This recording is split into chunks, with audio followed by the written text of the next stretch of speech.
Na teritoriji opštine Bela Crkva u toku je akcija uklanjanja divljih deponija. Po nalogu lokalne samouprave opštine Bela Crkva radove sprovodi vodoprivredno društvo Ušće Bela Crkva.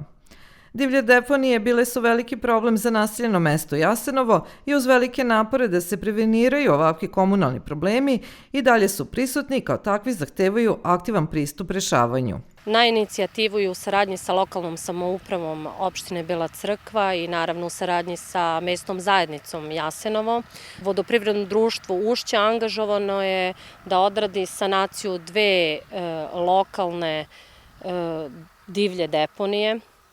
Sada su radovi u toku na jednoj od te dve deponije. Deponija je izuzetno razuđena, tako da nismo mogli tačno da utvrdimo o kojoj količini deponovanog smeća se radi, ali pretpostavljamo da imamo 2 do 3 dana posla na ovoj prvoj deponiji.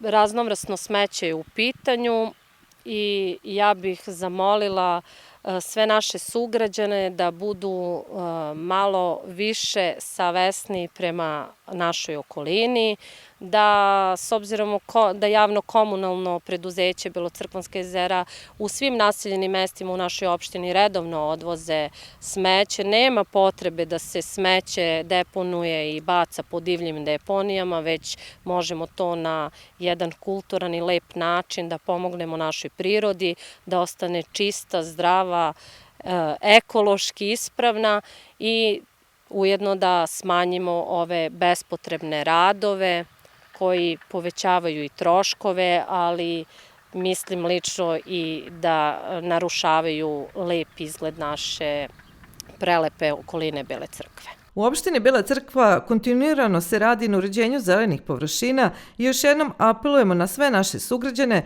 da zajedno čuvamo prirodna bogatstva za buduće generacije koje dolaze.